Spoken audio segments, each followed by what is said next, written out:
গাজীপুরের কালিয়াকৈর উপজেলার কালামপুর খাজারটেক গ্রাম। এখানে গত ১২ বছর ধরে এভাবেই গাছের সঙ্গে শিকলে বাঁধা অবস্থায় ৩ রাত পার করছেন লিটন। মায়ের মৃত্যুর শোক সইতে না পেরে মানসিকভাবে ভারসাম্য হারিয়েছেন তিনি। লিটন তার মাকে খুব ভালোবাসতেন। যখন তার বয়স ১২ বা ১৩ তখন তার মা মারা যান। এই শোক এতটাই গভীর ছিল যে তিনি তা সইতে পারেননি। মায়ের মৃত্যুর পর থেকেই তার মধ্যে পাগলামির লক্ষণ দেখা দিতে থাকে। শুরুতে পরিবার বিষয়টি গুরুত্ব না দিলেও ধীরে ধীরে তা বাড়তে থাকে। লিটন রাস্তা দিয়ে যাওয়া মানুষকে মারধর ও গালিগালাজ করতেন। ওরে আমরা আগে ভালোই দেখছি, ওর মা মরার পরে ও যে একটু পাগল হয়ে গেছে। আস্তে আস্তে মনে করেন যে বদ্ধ পাগল হয়ে গেছে। এখন মানুষের সাথে মানে ব্যবহার খারাপ করে, যার কারণে ওরে বাইন্ধা রাখা হয়েছে। এখন সরকারের কাছে আমার একটা দাবি আছে যে ওরে যাতে একটা ট্রিটমেন্ট দেওয়ার চেষ্টা করে সরকার। মানে আমরা চাই একটু চিকিৎসা করলে একটু ভালোভাবে চলাফেরা খাইতে পারে, তাই ভালো হয়। আমার লিগাও ভালো হয়, ওর লিগাও ভালো হয়, ভালোটাই চাই। ও দীর্ঘদিন যাবত এই অবস্থায় আছে। ওর যতটুকু সম্ভব দেখাশোনা আমি করতেছি, আর কেউ দেখাশোনা করার মতো নাই। তো আমি চাইতেছি যে যদি সরকারের দৃষ্টিগোচর হইতো, যে ওর যদি একটা ভালো মন্দ করে দিতে পারতো, তাহলে আমাদের জন্য আর কি অনেক উপকার হইতো।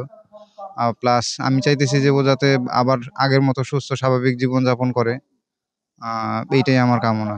পাগলামি এতটাই বেড়ে যায় যে এক পর্যায়ে বাধ্য হয়ে তাকে শিকল দিয়ে বেঁধে রাখতে হয়। এভাবেই দুটি গাছের টুকরোর উপর বসে লিটন পার করেছেন ১ যুগেরও বেশি সময়। ২ বছর আগে বাবাও মারা গেছেন। এখন তার দেখাশোনার দায়িত্ব তার বড় বোনের উপর। কিন্তু পারিবারিক অসচ্ছলতার কারণে উন্নত চিকিৎসা করানো সম্ভব হচ্ছে না। ও হচ্ছে আমার ছোট ভাই, আমি হচ্ছে ওর বড় বোন। ঠিক আছে, আমরা 5 ভাই বোন, 2 ভাই 3 ভাই 2 বোন।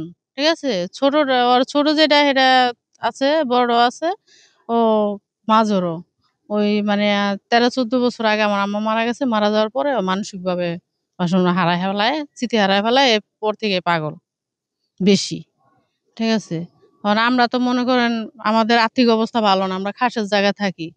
আমাদের কারোই সামর্থ্য নাই যে ওর চিকিৎসা করার মতো, আমরা করাইতে পারি নাই। কিন্তু সরকারের কাছে আমরা একটু আবেদন যে আমার ভাইটা জানি একটু হাসপাতাল দেখায়, মানে পাগলা গারদে নিয়ে একটু ট্রিটমেন্ট করে সুস্থ করে দেয়, এটুকুই চা। টাকা পয়সা কিছু চাই না। প্রতিবেশীরাও মনে করেন উন্নত চিকিৎসা পেলে লিটন আবারও সুস্থ জীবনে ফিরতে পারবেন। সমাজের বিত্তবানদের সহযোগিতা পেলে হয়তো এই মানুষটির জীবনে আবারও আশার আলো দেখা দেবে। নাজনীন নিসা, আনন্দ টিভি।